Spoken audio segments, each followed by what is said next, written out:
Welcome to the Be All You Can Be MSC, a podcast dedicated to empowering Army Medical Service Corps officers and professionals like you.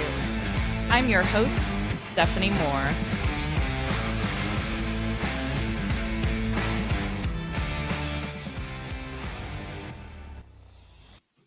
On today's episode, we have a very good friend and seasoned medical service officer. She's an incredible officer. She's been in the Army almost 17 years. I had a unique opportunity to meet her and work with her, and she made such a great impression on what she brings to the table that I'm really excited to share her knowledge and her experience with you today. So please welcome our guest, Major Promotable Jessica Maxim. So Jess, welcome to the podcast. How are you today? I'm doing well. Thank you, Stephanie. It's great to talk to you. It's great to talk to you as well. So just to give a little bit more details to the audience. So Major Maxim, we're going to call her Jess in this podcast. She is a 70 hotel, so a medical operations planner. She's had a wealth of experience. You did your company command with 4th ID, is that correct? That's correct, to Charlie Med. Yes. Okay, Charlie Med, you've been a Battalion XO. You've been a Chief Medical Operations and Plans Officer from everywhere from Martin Army to 7th ID and I Corps. Is that correct? First Corps, yes, that's correct. Yep. Okay, and now you currently serve in a really unique role, and that is as a OCT. For MCTP. So what did I just say in that acronym soups? Let's talk that through. So you are an observer, coach, and trainer for Mission Command Training Program out of Fort Leavenworth. And that has a unique mission. So when I went to their website, the mission is that they support collective training of Army units as directed by the Chief of Staff of the Army and scheduled by Forces Command to provide commanders and leaders the opportunity to train on mission command and unified land operations. But recently, as recently as the last couple of years, they've really been focused on the large-scale combat operations and primarily at the division level because as we know, the division is the main event when it comes to a LSCO environment. So Jess, if you want to tell us a little bit more about your experience overall in the Army as a medical planner, and then we'll dive into your experience as an MCT. Yeah, absolutely. So I feel like a lot of medical service officers kind of in our cohort or our year groups will also say that we didn't all have a traditional path per se. So I spent 5 years in a BCT, and I felt very comfortable with the brigade and below medical requirements, medical support, medical planning, and sustainment overall. Had unique opportunity. My first BSB commander really believed that anybody in the BSB, is a logistician. And so in Iraq, I ran a lot of convoys and learned a ton about logistics, which was very helpful overall. So I think that, like I said, in our cohort, a lot of us served during the surge. So we do have kind of a plethora of experiences. I was in a forward support company XO for a period of time, so in a Cav Squadron. So, I mean, there's a lot of variability in the way we were used during the surge and the different roles that we had, which is not good or bad necessarily. It's just different and unique. And I think that I'm grateful that I had those experiences to really understand how medical nests in the greater sustainment and warfighting functions for combined arms maneuver. So that really helped me as a medical planner. And then I was able to be an instructor over at the Maneuver Center of Excellence. That was also really helpful because everything that we do really is to support maneuver. So, intel drives maneuver, and maneuver requires sustainment and sustainment support. So everything that we're doing is to support our wartime mission. So I feel really lucky that I had those experiences, and that then went into, like you said, the division and corps staff positions. And then for mission command training program, essentially I just sort of sum it up to people that MCTP is like the CTC for division and corps staffs. So just like a BSB or BCT is going to go to their CTC rotation to be certified and validated, the joint warfighters and the warfighters are really to certify those higher level staffs, those EAB staffs, to be task force headquarters. Well, it sounds like you've had some really amazing opportunities to serve in positions that are unique and don't often come available to medical service corps officers. And I'd be curious, did those happen because you were intentionally seeking them, or did it just happen that, a door came wide open for you and you were in the right place at the right time and were open-minded to it? I'm going to say both.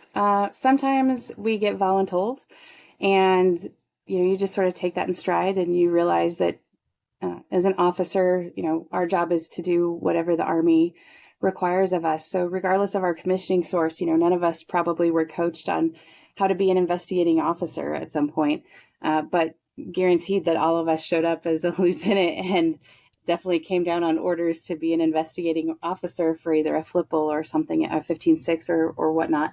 So, nobody really teaches us everything that we do as officers. We just have to be flexible and constantly learning with whatever is thrown at us. So sometimes those positions were out of necessity, and other times, I did volunteer for some of them to say, working at the maneuver center, for example, it is a hotel position, but it was a position that I chose because of circumstances with my family at the time, to try to stabilize for a moment. So, it's one of those things where, we have to make decisions and balance a lot of different requirements, not just personal, but also professional, and sometimes our own personal interests as well.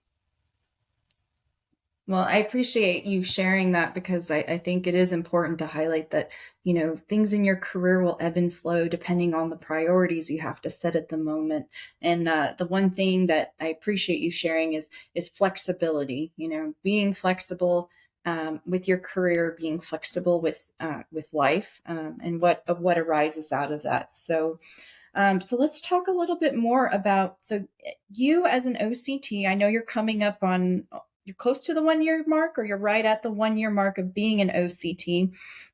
So what are some of the number one best practices that you've been seeing as an OCT from the division surgeon cells that you have had the opportunity to observe, coach, and train? So that picking one, I'm not going to lie, is going to be kind of hard. But I think that overall, both division and corps surgeon staffs are really small. And so when you're talking about a dozen people, and often one of one for each of the AOCs, we have to have a lot of redundancy. We have to know each other's jobs. I know when you came as a guest OCT for one of the warfighters, you said that hotels and kilos have a lot of synergy, and that is 100% true. And I think that medical service in general, all of us have to have a lot of synergy, especially on division and corps staffs, because we all have to pick up the load if we're short one person. So, when you were asking about, do you choose these other positions? I didn't really choose to be a 70 kilo for a good chunk of time. During an underlap when I was at division staff, but that became my role, as well as, the 72 Delta. In the absence of an environmental science officer, I still had to provide force health protection information and guidance to the rest of the staff and to the down trace units. So being able to be flexible and reach out and phone a friend, building those networks, and playing to our own personal, talent management. I know a lot of times people will ask at warfighters, where do I put people? Who should be in the rear? Who should be in the main? Who should be in the TAC? And I give the same answer every time, that FMS Web is going to tell you one thing. The doctorate is going to tell you another, and then your tax op may say something completely different. And at the end of the day, it really boils down to the people you have and who has the right skills at the right place at the right time. And you have to decide what's right for your specific section to make it work. So I guess all of that would kind of summarize to, your own talent management, your own SOPs, and what works for each unit.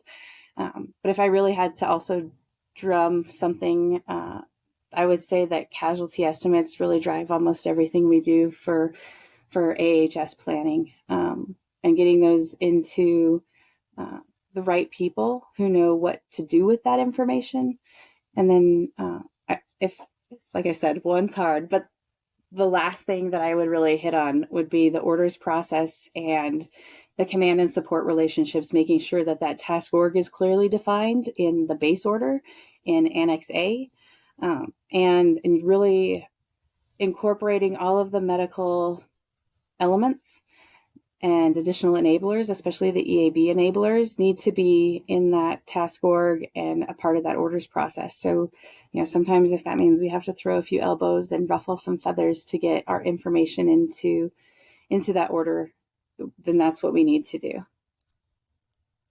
Now, I appreciate you sharing that. I think when you talk about the orders process, that is such a big point, because as you were discussing, and you're discussing all aspects of the Army health system, that there's 10 medical functions, and out of those 10 medical functions, they are nested with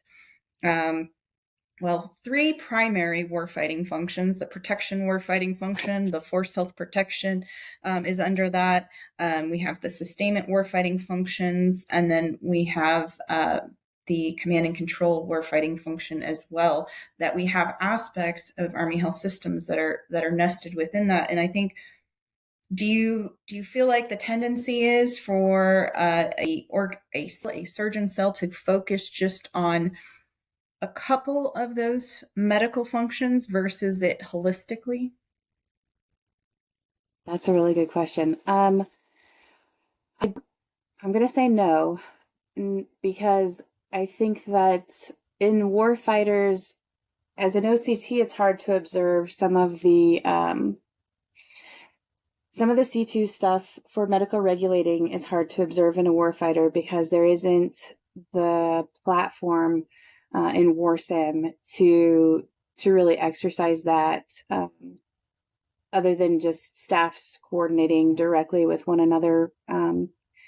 The same is true for force health protection. WarSim doesn't really provide a platform for a lot of the force health protection issues that, a lot of that would happen prior to mobilization, as part of the disease and injury prevention.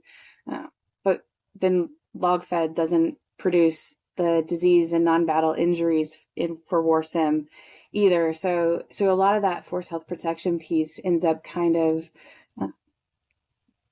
the staffs end up replicating a lot of it, or they end up being injects for an exercise. It's hard to really observe those.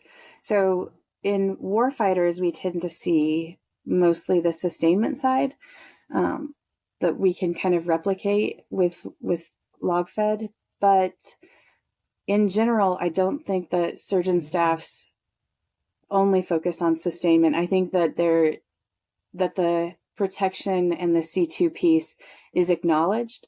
I think one of the biggest issues sometimes with the C2 piece is actually the relationships between those EAB medical assets and the division and corps staffs, making sure that, the left hand is communicating with the right hand, and that elements are echeloning appropriately, or that appropriate support or command relationship is in place, so that the FRSDs, for example, are moving with those Rule 2s. So sometimes that means that the med brigade is, giving them in an OPCON or a TACON or some other, even maybe attached, some other type of relationship to make sure that that happens quickly, because otherwise there are delays in WARSIM with units moving, or the protection is all picking up and moving the DSB.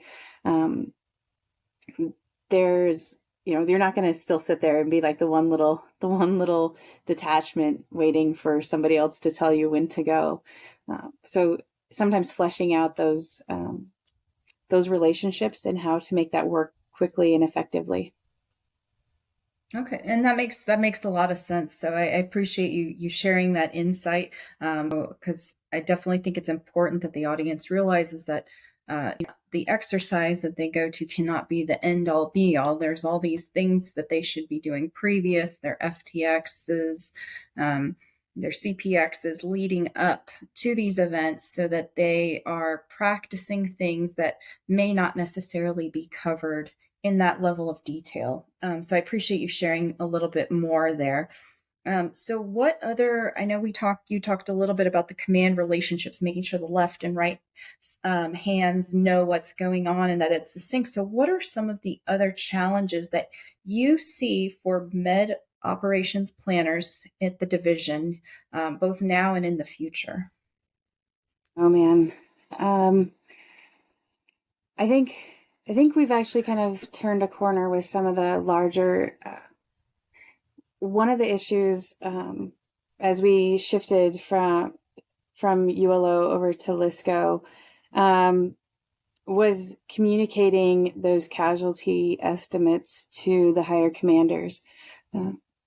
No one likes to hear, hundreds of thousands of casualties in a shorter amount of time, and that we're not going to move them or be able to move them for days, for example. The medical community acknowledges this, and we have focused on prolonged field care and looking at novel ways to get medical supplies forward faster. For example, drones delivering blood. There was an article about that being exercised at NTC. So there are a lot of things that we're working to make sure that we're pushing what we can forward, but acknowledging that there will be delays in moving large numbers of casualties across the battlefield. And so there was a period of time where higher commanders were kind of like, look, this isn't Vietnam. We're not going to hit somebody with morphine and put them on a truck. And there are a lot of times where med planners are kind of like, yeah, actually, that's exactly what we're going to do, because we don't have, we can only treat X amount of people, and there's not enough doctors in the entire United States to be able to perform all the surgeries that are going to need to be performed. And so we have to be realistic brokers of what LISCO means in terms of those casualties, and then what we're going to do about it.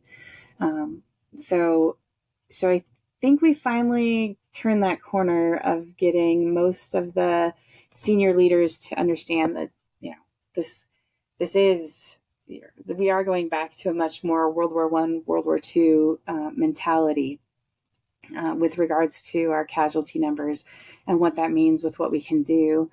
As far as in the future, oh my gosh, there's so many things. I think that we are kind of at an impasse between really relying on technological advances, even commercial off the shelf, which is great, and using the things that we have currently in novel ways to enable our operations, but also looking at going back to the, keep it simple. We don't want a large electronic footprint. So what are we going to do?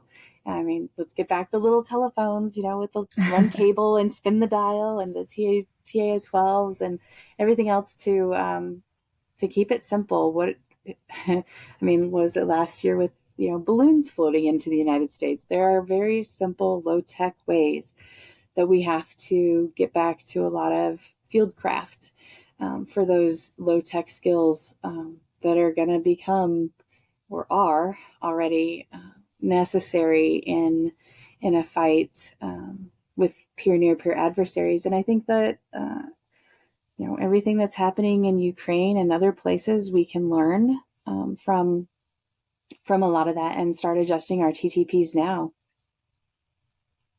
No, that's a very, very good point. And I think, I'm laughing as you're talking about some of this, because all I'm thinking of is everywhere I've ever gone in my career, I've had my smart book. A lot of people got the green notebook. Me, I've had to personalize it a little bit more, so I get fun ones, moleskin ones that have Mickey or Star Wars on them, because then I know it's my book and not someone else's green book. But I laugh about it, but I have seen since coming into the Army to now that I see less and less people that are leaders that are carrying a book or a notepad with them and taking notes. There is a more heavier reliance, like you're talking about, on technology, which, if your comms go out, you should still be able to provide what was the last status. Yes. On class 8, on casualties, on evacuations, on all of your assets that are on the battlefield that are supporting the warfighter, you should be able to provide a status on. And when we had the opportunity to OCT together, I think that was something that stood out to me too, is there was the lack of writing things down and relying on that technology a little bit too heavily. It's not a bad thing to use technology. I have it surrounding me right now, but that was kind of why I was laughing when you were talking about some of this. It was making me think about that.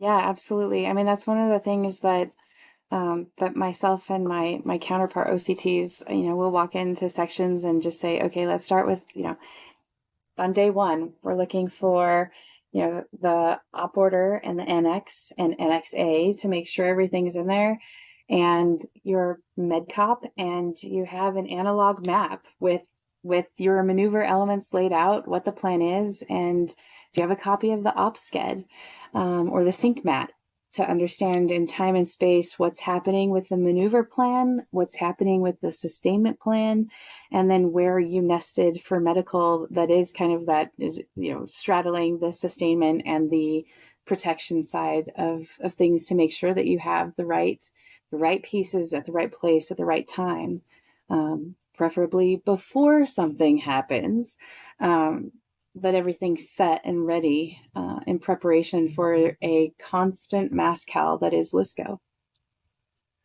So I know we're talking about having an analog cop. I know earlier you mentioned SOP.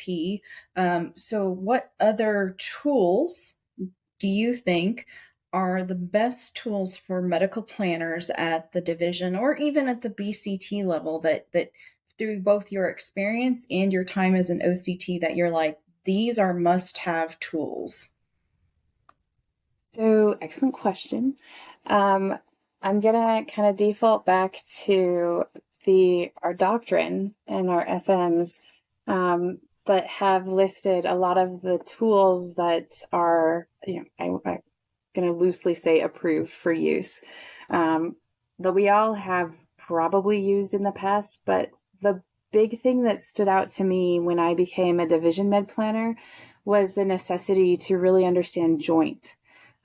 Because the Army, we have huge hospitals that, we can set up field hospitals and hospital centers, and they're big and they are hard to move, and they can treat, and hold more casualties than any of our other joint forces, as far as, being on land anyway.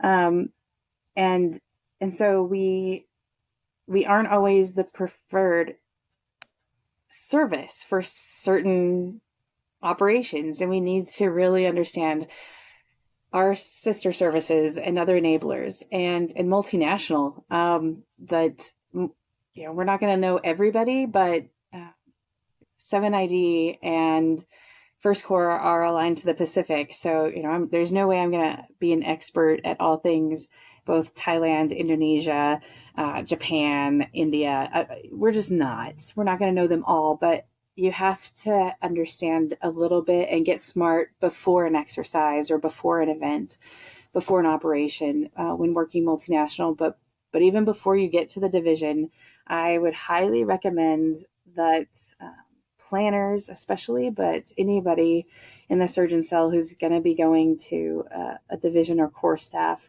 really take the Joint Medical Planners course and learn the Joint Medical Planners Toolkit, or MPTK, that is the DoD approved tool for casualty estimation. It's a robust tool that also does the Class 8 estimation, and then you can import all of that analysis to the Joint Medical Planners tool, that then you can kind of look at in time and space. If I want to reduce the number of died of wounds, and I push an extra 100 ambulances to a location, did that actually improve my died of wounds rate? And if it doesn't, then I don't need that. I just need something to move those casualties, right? So it can help you figure out what is the right package to push to any sort of operation. So if I had one thing or one tool or course, I would say, to really push for personnel to go to prior to getting onto a division and corps staff, it really would be the Joint Medical Planners course and the JMPT and PTK. Okay, great advice, Jess, and especially I concur, and I will tell you why I concur. I am a medical logistician by trade, but I did deploy as an XO for a task force med MMB, and it was in support of NATO operations. And so in theater, we were providing the Role 2 enhanced, and we did have some surgical capability in an urgent or emergent situation. However, knowing the other services, so the Germans were providing our Role 3 care, and then knowing the other allied nations and what they did and didn't have. So, for example, we ended up spending a lot of resources on dental services.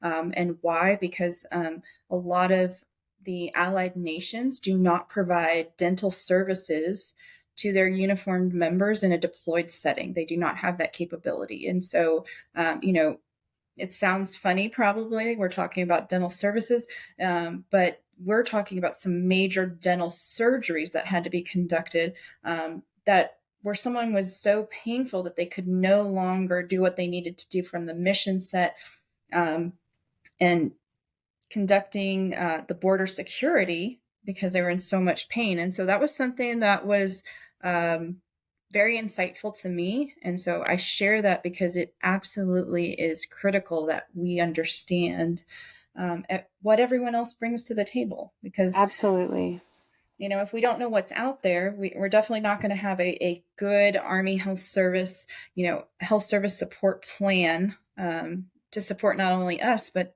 everyone else on the battlefield that may be reliant on us. So I appreciate you sharing those tools. All right. absolutely.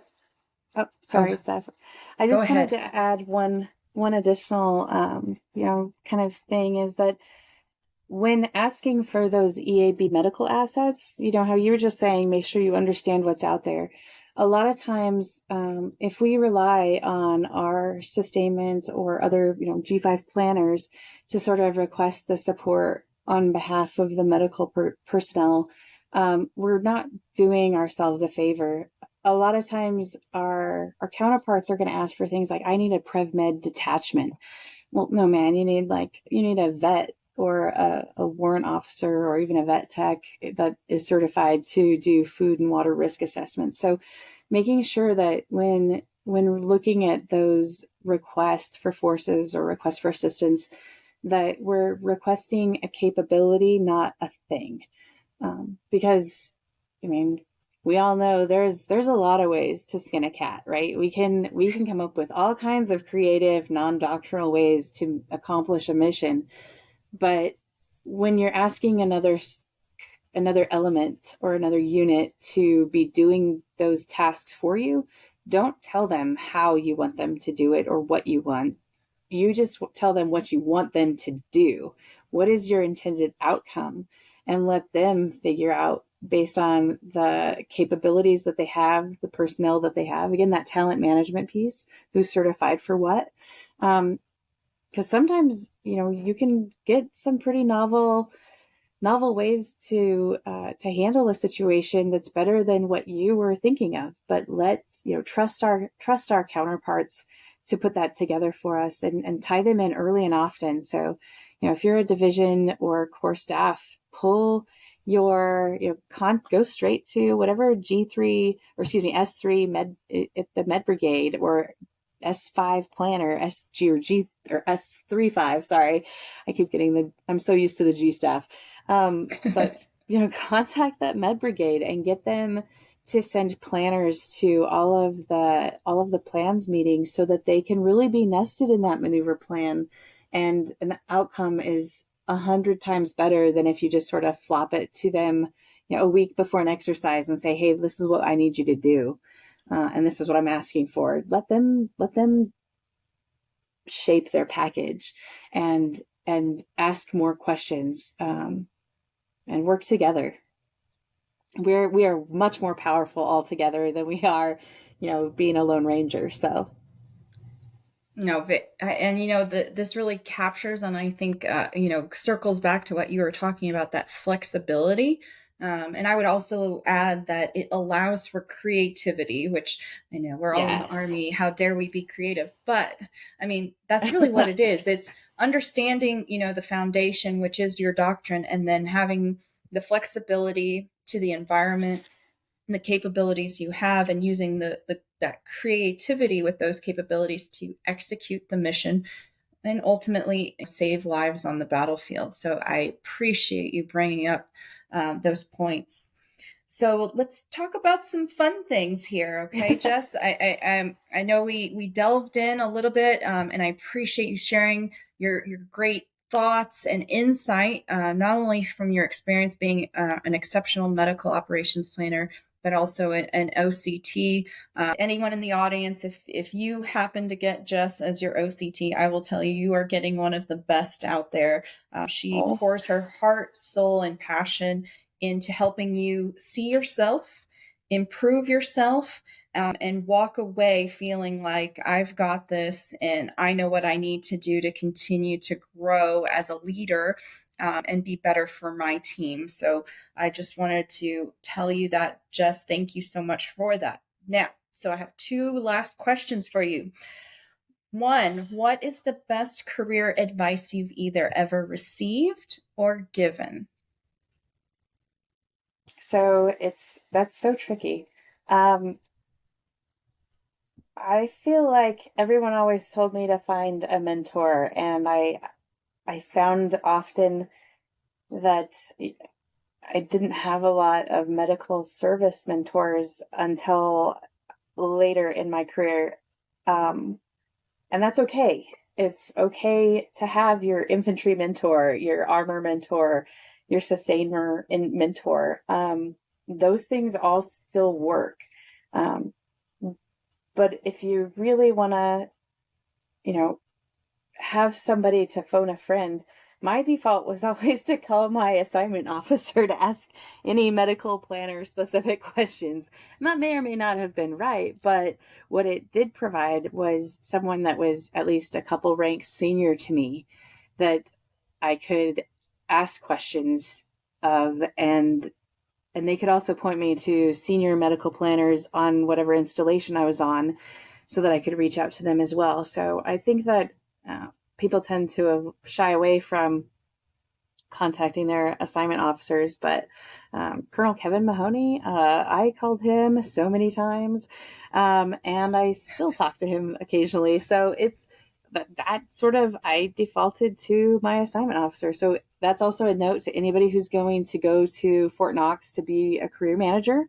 or assignment officer, you really need to make sure that you know that you're about to be a belly button for a whole lot of people who might reach out to you to find who else they can talk to. So make sure you're answering that phone. But I would say that probably my best advice is that I've received is probably do what's right for you. You do you. Nobody is going to have the same career path. Nobody's going to have the same goals and what they want to do or what they want to be after the Army. But the Army does end for us all. So I think everybody has to have that in mind, that, you know, what is my one true thing. It's not, I love the Army, but it's not going to be the Army forever. So, you know, making sure that you're balancing that with family and whatever else your objectives are outside of the Army, because that's going to be kind of the long-term plan. Even if it's 30 years in the Army, there's still life beyond that. And so where do we want to be post Army? And, you know, I still want my family there. So sometimes I take jobs that, maybe I didn't plan for, but it was the right decision at that time. So you were flexible. See, I'm Yeah. carrying your flexibility advice through this, Jess. No, I really very insightful, and I love the part about finding a mentor and don't wait for someone to find you. I think that's very pivotal and powerful advice to anyone out there. Mentorship doesn't just happen upon you. So thank you for sharing that. And then my last question for you is what is a fun fact? And it can be anything. You can share your favorite ice cream or just something silly. Oh man, fun fact. So I kicked around so many ideas, and now I can't think of anything that I had considered prior. But I'm from a small town, and I recognize that there's a whole lot of the world that when I came into the Army, I didn't know anything about, but I was eager to learn. And so one of the things I brought with me was extreme candor, to be very honest with people when I have no idea what they're saying to me, ask lots of questions, and give honest feedback. Sometimes people don't like that, but I've found that has served me well. So fun fact about me is I will tell you kind of what I'm thinking in a very honest manner. And for me, that's worked out, for better or for worse. That I think that, I don't know, that is what it is. And my favorite ice cream is probably Cherries Jubilee or pistachio almond. Oh, very nice choices. Yeah. So, question, what is the small town you grew up in? Uh, so I grew up in Fort Morgan, Colorado. It's about an hour from Kansas and an hour from Nebraska. I'm actually currently on leave here in Fort Morgan, and the town has changed a lot since I left, but it's still a little cow town. And then I went to college at the University of Wyoming, so still a small town. When I was there were about 10,000 people at the university, and the town without the university was about 10,000 people. So still kind of smaller towns. Um, but, but I obviously, I don't know. I guess the Army was a good fit. I liked camping and outdoors, so we've done a lot of that in the Army. Yes, we have. Well, Jess, thank you so much and appreciate all of your experience and advice that you shared today. And also a special thank you for Fort Morgan, Colorado, for sharing this wonderful human and leader with us in the Army. So a round of applause for you. I appreciate it, Jess. And I thank you so much for joining us while you're on leave. And I hope you have a great rest of your leave. Well, thank you so much for having me, Stephanie. It's really been a pleasure, and it was an honor to work with you as a guest OCT. I think that this has probably been this is one of those gems that you find when you bump into people in the Army that you really have a special relationship with. And I think you're one of those people that if anybody has the opportunity to link up with Stephanie, she's fantastic. So, and knows how to get in touch with all the people who know all the things. So, networking, I guess, if anything else, it's networking, right? Finding our people who, know a guy who knows a guy, I guess. Very true. Well, thank you. I appreciate your kind words, and I hope you have a great rest of the day. Thank you, Steph. You too. Thank you for joining us. Don't miss the next episode of the Be All You Can Be MSC podcast. Subscribe now and join our vibrant community of ambitious professionals who are taking their careers to the next level. The opinions shared on this podcast are the personal opinions of the guests and the hosts. They do not reflect the official position of the Medical Service Corps, the Department of Defense, or the U.S. government.